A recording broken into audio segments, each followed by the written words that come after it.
ভারত পাকিস্তান সংঘাত বন্ধে তৃতীয় পক্ষের কোনো ভূমিকা ছিল না। নরেন্দ্র মোদীর এমন বক্তব্যের রেশ কাটতে না কাটতেই শুল্ক ইস্যুতে নয়াদিল্লির বিরুদ্ধে কঠোর পদক্ষেপ নিয়েছে ওয়াশিংটন।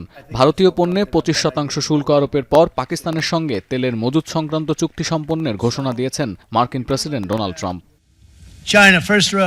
এখানেই শেষ নয়, একই দিনে ট্রুথ সোশ্যালে দেয়া একটি পোস্টে ট্রাম্প দাবি করেছেন রাশিয়ার সঙ্গে ভারতের কি চুক্তি হয়েছে তা নিয়ে মোটেও বিচলিত নন তিনি।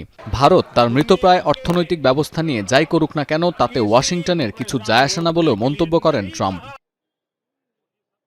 ট্রাম্পের এমন মন্তব্যে ভারতের রাজনৈতিক মহল উত্তপ্ত হলেও ভিন্ন সুর কংগ্রেস নেতা ও লোকসভার বিরোধী দলীয় প্রধান রাহুল গান্ধীর কণ্ঠে। বলেন, ভারতের অর্থনীতি প্রকৃত অর্থে মৃত। প্রধানমন্ত্রী মোদী ছাড়া এই তথ্য কারোর অজানা নয় বলেও দাবি করেন তিনি। আর কংগ্রেসের আরেক সংসদ সদস্য শশী থারুরের দাবি, ট্রাম্পকে খুশি করতে গিয়ে ভারতের খেটে খাওয়া মানুষের সঙ্গে অন্যায় করার কোনো অধিকার নেই মোদীর। Their demands are completely unreasonable. Our negotiators have every right to resist. For example, we have about 700 million Indians who are dependent on agriculture.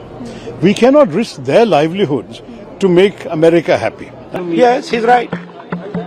I mean, everybody knows this, except the Prime Minister and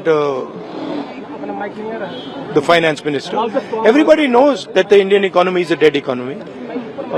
I'm glad that President Trump has stated a fact.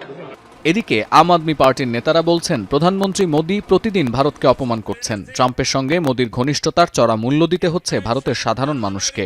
শুল্ক ইস্যুতে মোদী নিজের অবস্থান পরিষ্কার না করে দেশের মানুষকে বিভ্রান্ত করছেন বলে অভিযোগ বিজেপি বিরোধীদের।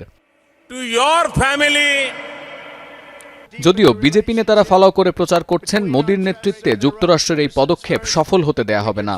বিজেপি সরকার এর উপযুক্ত জবাব দেবে। সতীর্থ কর্মকার, এখন বিশ্ব।